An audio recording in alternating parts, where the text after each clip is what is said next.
Hello everybody, this is Dr. Christopher White and welcome to the first half of the Cenozoic Earth History lecture.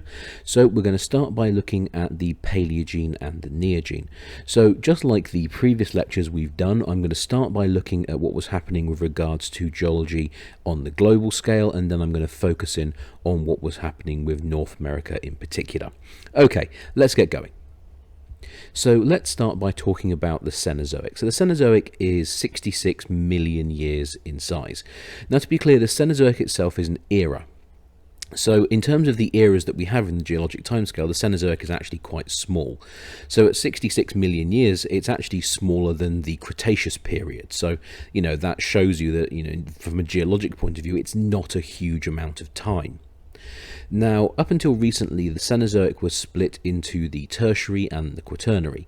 The problem is that using that system, the Tertiary essentially represented a period of time from 66 million years ago to 2.6 million years ago. So it's about 63 million years, which is a pretty large chunk of time for a single period.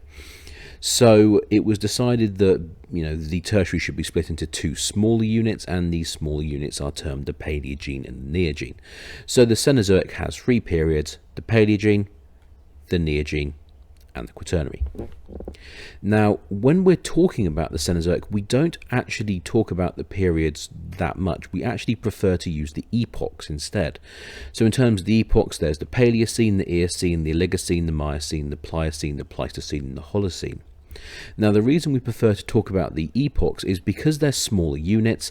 They just mean that we can be a little bit more exact in about what portion of the Cenozoic we're talking about. It just makes things a little clearer. Now, in terms of geology during the Cenozoic, for North America, it was actually relatively quiet. So we had subduction continuing along the west coast of North America until the middle Paleogene. We had a little bit of rifting taking place, we had a bit of igneous activity, and obviously we had plenty of sediments being deposited all over the place. But on the whole, it's actually a relatively quiet period of geologic time for North America. So let's start by doing a quick tectonic overview. So during the late Cretaceous, Pangaea had completely fragmented into the modern continents as we know them. Now, during the Paleogene and the Neogene, the spreading ridges and subduction zones that had been established in the Mesozoic remained active, and they started to push and pull the continents towards their present positions. Now, as we discussed, the changes in the position of the continents obviously have an effect on ocean circulation and atmospheric circulation, and so that obviously produces changes in climate. But at the same time, we need to remember that for much of the Cenozoic, the global climate as a whole was warmer than it is now.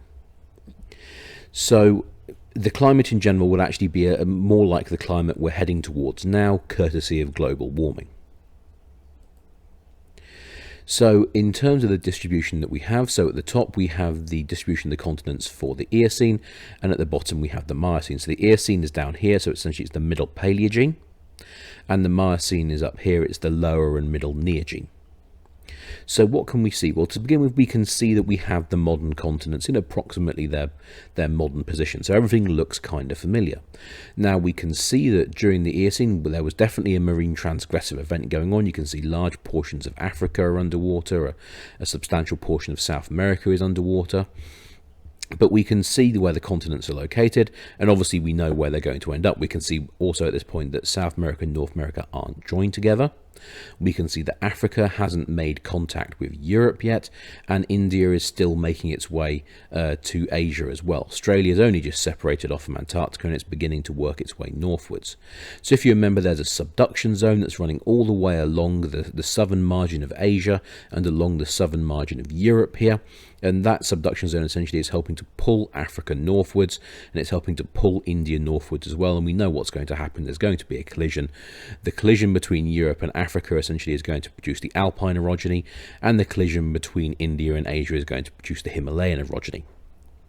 Now, because Africa and India and South America haven't made contact yet with the other continents, it means essentially there's a channel through which water can circulate essentially around the entire Earth. So the water can come from, the modern-day Indian Ocean / what's left of the Tethyan Ocean basin.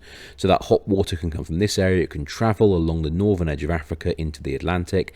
Then it can go from the Atlantic into the Caribbean, into the Pacific, and then back into the Indian Ocean / Tethyan Ocean. And so it meant that during the Eocene, there was still the capacity for full circulation of seawater, relatively easily. Now, by the time we've made it into the Miocene, you can see that South America and North America are just about to make contact. Africa and Europe have begun to interact with each other. India is now slammed into Asia, and so this means this channel for water circulation is now closed up. So we can't get nice warm water from the Indian Ocean moving into the North Atlantic, for instance. So that's obviously going to have a noticeable effect on climate. So by the time we're into the Miocene, you can quite clearly see that the continents are approaching their current positions. But you will notice there are some differences. As I said, South America and North America are in contact with each other. We can see that Australia is still working its way north, and we can see that Southeast Asia hasn't quite taken on its more modern look. We can see that the Philippines, Indonesia, and essentially the Thai Peninsula are all joined together as one unit during this time period. We'll also notice that as we transition from the Eocene to the Miocene, we begin to see indications of ice caps. So we can see some ice caps forming here in the north towards the North Pole, and we can just see some ice caps forming down here towards the South Pole. And essentially this is a general trend that we see as we're moving from the Cenozoic. At the start of the Cenozoic, we start with higher temperatures similar to those of the Cretaceous, and then as we move towards the present day, on the whole, we have a gentle decrease in global temperatures, leading to more ice cover at the poles. Okay, so let's talk about the global orogenic belts in the Cenozoic. There are two main orogenic belts that we have to talk about. The first is the Alpine Himalayan orogenic belt.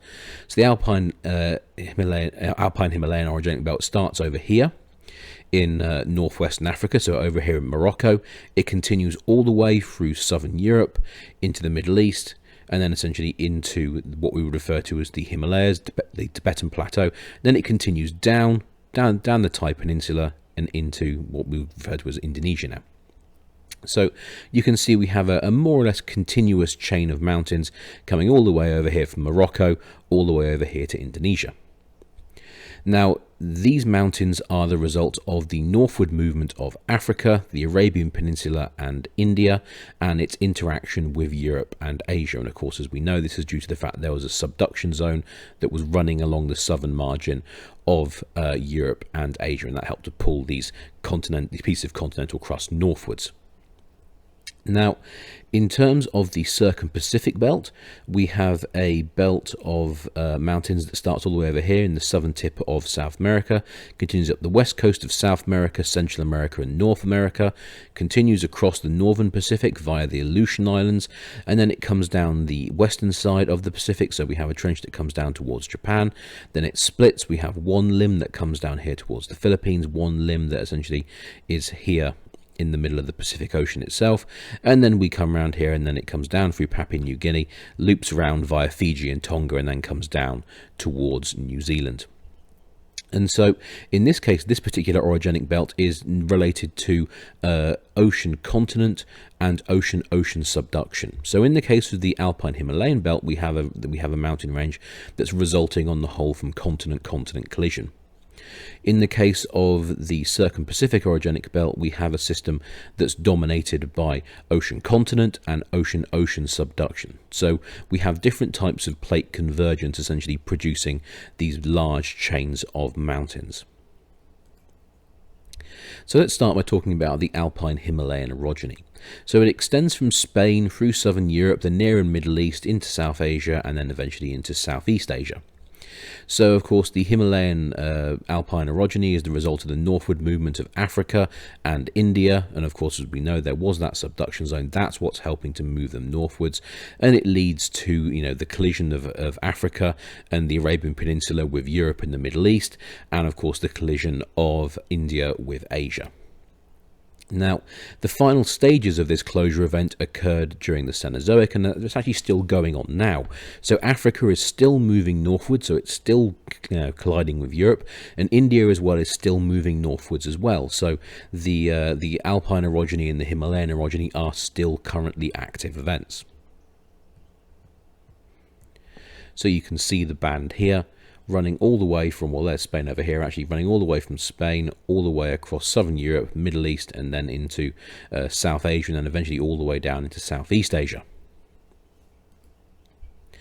So in terms of the Alpine orogeny itself, it's the result of deformation along a linear zone that stretches from Spain to Turkey primarily. We get concurrent deformation as well on the other side of the event, so essentially the northern coast and northwestern coast of Africa. So obviously when we have a collision, if I just go back to the previous slide here, we not only have the deformation caused by Africa hitting Europe, we obviously have the deformation caused by Europe hitting Africa. So we get deformation on both sides.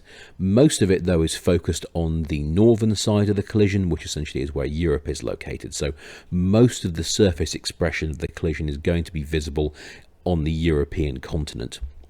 We do have a little bit of it visible in Africa, so of course we have the Atlas Mountains of Morocco. That's a surface expression of the collision, but the vast majority of the deformation has been focused into the European continent. So the Alpine orogeny itself is rather complex. So if we look at this map down here for the Cretaceous, what you'll notice is that in between Africa and the main mass of Europe, you'll see there are several land masses. And these land masses are going to consist of pieces of continental crust that will go to make Spain and Portugal, southern France, Italy and some of the Balkan states, Greece and bits of Romania and Hungary, etc. So as Africa moves northwards, what's going to happen is these little pieces of continental crust are also going to be pushed northwards, and they're going to hit Europe. So essentially each one of these microcontinents hitting Europe is going to produce its own small mountain range. And of course all of these individual events are going to be tied together and essentially put under the umbrella of the Alpine orogeny. So if we look at the Alpine orogeny, and if we just look at a map of Europe, we can see that it actually consists of several individual events. So for instance, we have the Pyrenees. The Pyrenees sits between Spain and France, and this was produced by the impact of the Iberian Peninsula to along the southern margin of what is now modern-day France, and that produces the Pyrenees. We obviously have the Alps themselves. That's produced by the collision of Italy with the main mass of Europe. We also have the Apennines forming along the length of Italy. That's a result of the deformation of Italy by the northward movement of Africa. And then we have a set of smaller mountain ranges over here. You can see they all overlap with each other. So these have all been produced by small pieces of continent slamming into Europe one after another. So we have the Balkan Mountains. That's mostly focused around Bulgaria and Serbia. We have the Rhodope Mountains. Those are mostly focused in northern Greece, Macedonia and southern Bulgaria. We have the Pindus Mountains. That's mostly northern Greece and Albania. And the Tectonic Mountains, those are mostly in southern Greece. So that's the Tectonic Mountains. I do apologize for my pronunciation there. So each one of these mountain ranges represents the impact of a small piece of continental crust along the southern margin of Europe as Africa was moving northwards. And all of these individual impacts are essentially considered to be part of the larger Alpine orogeny. So even though the Alps themselves only cover this small area marked out here in purple, the entire orogenic event itself is referred to as the Alpine orogeny. So obviously at the other end of the orogeny, we have the formation of the Himalayas. So India began its journey northwards during the mid-Cretaceous. So about 120 million years ago, the continent of India rifts off what's left of the remnants of Gondwana. And it begins to move northwards, essentially across what was the seafloor of the Tethys Ocean. Now, this northward movement was driven by a subduction zone located along the southern margin of Asia. Essentially in what we would refer to, the position of it would have been approximately equivalent to the modern-day Himalayas. And of course, this subduction zone starts to pull India in the northwards direction.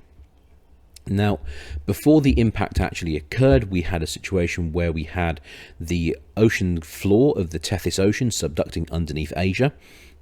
And so this actually meant that before India hit Asia, there was already a set of volcanically active mountains present along the south coast of Asia, a bit like the modern day Andes. And so this means the area of which is now the modern day Himalayas was already, mountainous, very badly deformed, full of volcanoes, and therefore obviously full of intrusions below the surface as well.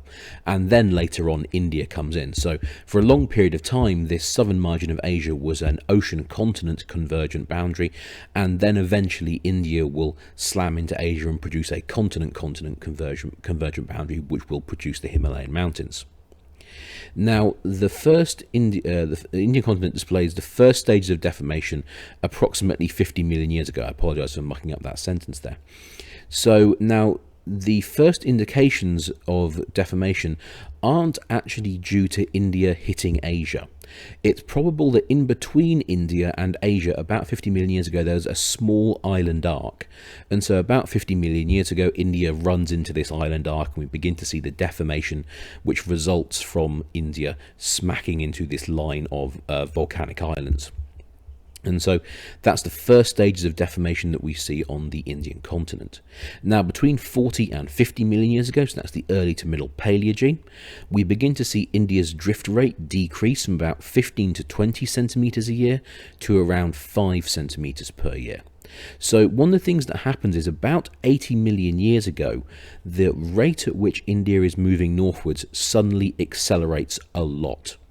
So a movement rate of about 15 to 20 centimeters a year is very, very fast. So for comparison, the Atlantic is opening up at a rate of about 2.5 centimeters a year. So the movement of India northwards from about 80 million years ago to about 40 or 50 million years ago, so a period of about 40 million years, is very, very fast.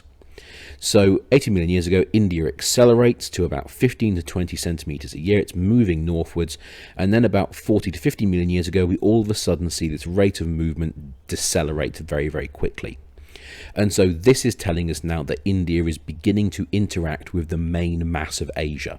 And so that means essentially as India begins to interact with Asia, of course, there's a collision between these two very, very large pieces of continental crust. And that's, of course, going to slow India down. So if we look at the map here, we can see the situation in the late Cretaceous. So at the moment, we are most interested in what's going on here with India. Now, the one thing I will say is take a note that this area of exposed land here is approximately equal to the size of modern day India. But along the northern margin of India, you can see here there was a continental shelf. And of course, this continental shelf is going to be covered in marine sediments. So you're going to have marine sands, marine muds and carbonates. And these rocks are going to be compressed and deformed, and they're going to become part of the Himalayan mountains. In terms of the subduction zone itself, there it is running along the south coast of Asia and Europe, obviously helping to pull Africa northwards, helping to pull India northwards. And of course, this northward movement is achieved by subducting the Tethyan Ocean seafloor underneath Asia. And of course, as I said, we're going to have a line of volcanic mountains essentially here along the southern margin of Asia related to this ocean continent subduction. Now, what we're going to see is as we move into the very late Cretaceous, India is making its way north. We still have the subduction zone operating here. And then by the Eocene 50 million years ago, now this is where India starts to decelerate. Here we go. This is India beginning to interact with Asia now. And this is helping to explain why India is now beginning to slow down. So, as I said, this decrease in velocity around 40 to 50 million years ago is going to be the result of the difficulty of subducting continental lithosphere, which essentially means you can't do it. You can subduct oceanic crust, but subducting oceanic lithosphere is extremely difficult to impossible. And so this means that when you get two pieces of continental crust interacting with each other, all they can do is pretty much just plow headlong into each other. So if we look over here on this diagram, we can see it kind of summarizes the processes that were taking place with regard to the Himalayan orogeny. So here's our situation. So we have India over here on the left, we have Asia over here on the right, and you can see that we actually opened up two subduction zones. So the first subduction zone has the seafloor from the Tethyan Ocean subducting underneath Asia, and this leads to the formation of a volcanically active mountain chain along the southern margin of Asia. We also have another subduction zone opening up, and this results in an ocean-ocean convergent plate boundary, and it leads to the formation of a volcanic island arc system which sits in between Asia and India. So India is going to continue moving northwards as this bit of oceanic crust here gets subducted, and that's eventually going to lead to the collision of India with this island arc about 50 million years ago. And this is the first indication of deformation that we see truly affecting the Indian continent. Now, between 50 and 40 million years ago, we're really beginning to see India slow down, and you can see that's because this piece of oceanic crust here is being subducted, so we can see it's getting smaller and smaller, and eventually about 40 million years ago, that's when we have India really beginning to interact now with Asia. And then about 30 million years ago, we have complete suturing of the two land masses together, and the underthrusting of the Indian continent on underneath the Asian continent. Of course, this leads to a lot of crustal thickening and the formation of the Himalayan mountains and the Tibetan plateau. So in terms of this process of underthrusting, well, this is simply the result of the fact that you can't subduct the continental lithosphere of the Indian continent. So when it hits the Asian continent, there's a few things that can happen. Either the Indian continent was going to go over the top of the Asian continent, it was going to go underneath the Asian continent, or they were just going to crash head on into each other, and neither of them was going to go over or under the top of the other. In this particular case, what we have is a situation where India got underthrust underneath Asia, and this essentially leads to approximately 2,000 kilometers of Indian continental crust being pushed along the bottom of the Asian continent, and this leads to obviously substantial thickening of the crust in this area, and of course that's expressed in the form of the Himalayan mountains. And this northward movement of India is still ongoing, and it's actually going on at 5 centimeters a year, so it's still happening even now. So this orogeny isn't over yet. The Himalayan mountains are going to keep building and building until this northward movement stops. Now, as part of this collision, we have Tethyan sedimentary rocks, essentially, so that's from rocks from the Tethyan seafloor, and essentially these are all pushed northwards. So if you remember, if we just go back, we have all the rocks that were sitting here on the continental shelf of the northern margin of India, and we have a large amount of sedimentary rocks here that will have been scraped off and would have formed an accretionary prism here as part of this subduction zone. Well, all of those sedimentary rocks are going to essentially be mashed together by the collision, and they're going to help to add mass to the formation of the Himalayan mountains. In terms of Asian rocks, well, we have Paleozoic and Mesozoic Asian rocks, which are being thrust south at the same time. So we have rocks related to the northward movement of India are pushed northward by the collision, and rocks related to the Asian continent are at the same time being pushed south by the collision. So it's a bit of a messy situation. In terms of the mountain range itself, the Himalayan mountains are of course not volcanically active, and this is because we don't have any subduction, and if we don't have subduction, we don't have oceanic crust being pushed down into the mantle.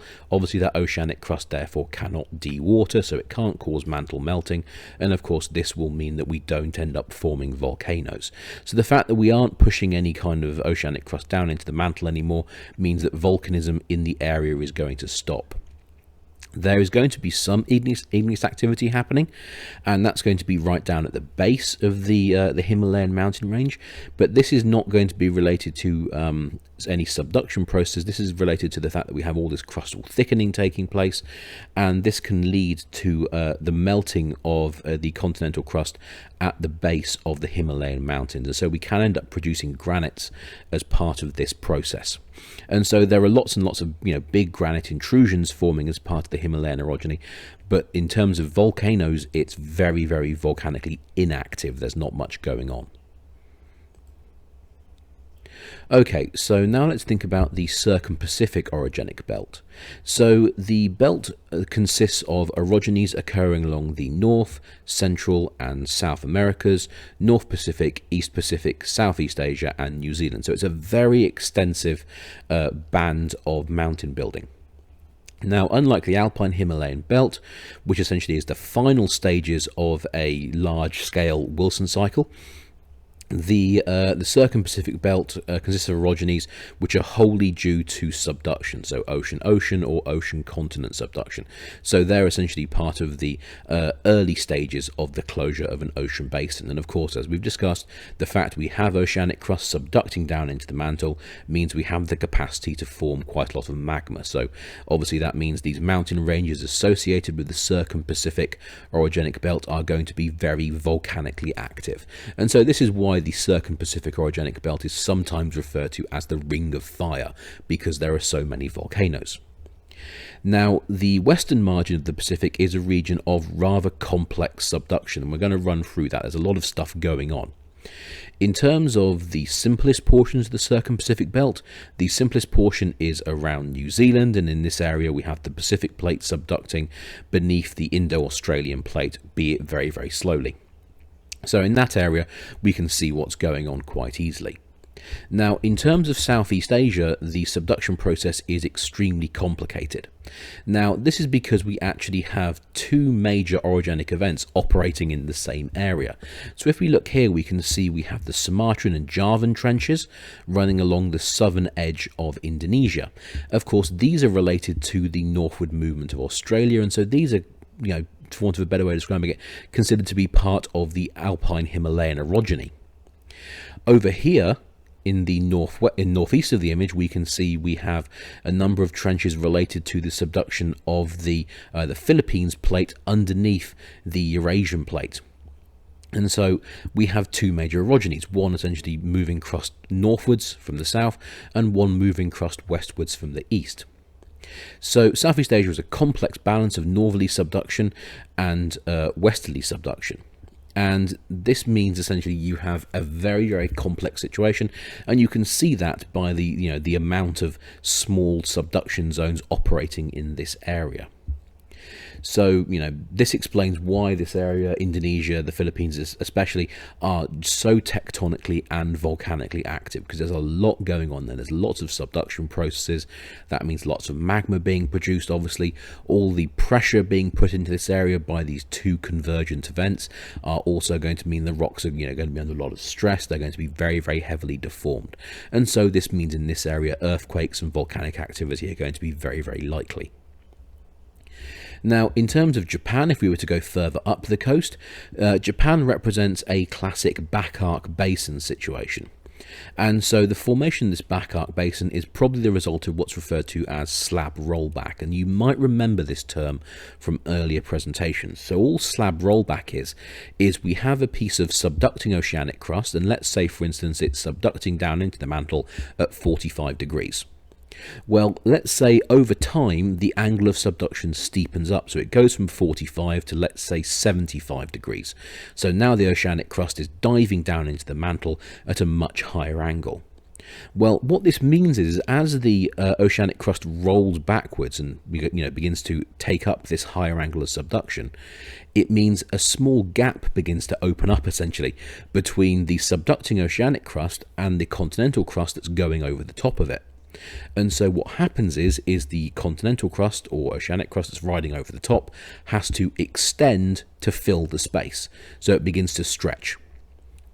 And so this can result in the crust becoming thinner.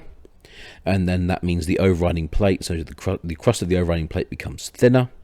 This can eventually obviously form a rift valley, and if the rift valley continues and becomes well enough developed, it can lead to the formation of a spreading ridge due to decompressional melting of the mantle. And this is exactly the process we see with Japan, and this back arc basin goes to form it's depending on how you want to name it, you can either call it the Sea of Japan, the Whale Sea, or the East Sea. So here's our situation for Japan. So here's our subduction zone. We have our oceanic crust subducting down here, and we have our continental crust here. In the case of slab rollback, the angle of subduction increases, and this means we end up, opening up a gap at the front. In order to fill that gap at the front, the continental crust has to extend, and this leads to an area of the continental crust which will begin to rift. it will become thinner, and eventually if it becomes thin enough it can lead to decompression or melting of the mantle underneath, and of course at that point we start producing large quantities of mafic magma that's going to make its way to the surface, and it's going to form oceanic crust, and so we're going to end up forming an ocean basin. And that's exactly what we can see here. So here's the basin itself, and we can see if you actually look at Japan and you were to move it northwards, you would actually see that Japan would link quite comfortably onto the edge of Asia here. And so what's happening is here are our subduction zones. We've had slab rollback that's led to extension in this area, and essentially it's led to Japan being pulled off the side of Asia in a southerly direction, and the space in between has been filled up through the production of new oceanic crust. In terms of the northern margin of the Circum-Pacific belt, well, that's dominated by the Aleutian Trench. So that's where the Pacific plate is subducting in an approximately northwesterly direction under the North American plate, and it's produced the very volcanically active Aleutian Islands. It's kind of the classic example of an ocean-ocean convergent plate boundary. Now, along the eastern margin of the Circum-Pacific belt, we have the Cocos Plate and the Nazca Plate subducting beneath Central and South America respectively. Both of these are classic examples of ocean continent subduction, so we end up forming large volcanically active mountain ranges, which are also very, very prone to earthquakes, as you would expect.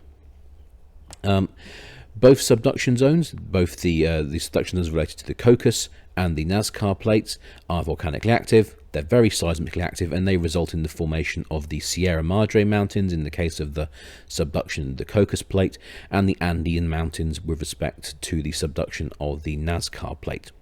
And of course these mountains form as a result of crustal thickening produced by deformation, addition of mass from sedimentary rocks which are being compressed as part of the collisional event, and of course then we have the intrusion of large quantities of magma which will eventually cool down and crystallize to form plutonic igneous rocks. All of these events together help to produce this thickened area of crust associated with these ocean continent collisions. Okay, so this is a good place to stop part 1. So get up, have a walk around, get a glass of water, take 5 or 10 minutes to relax, and then please come back for part 2.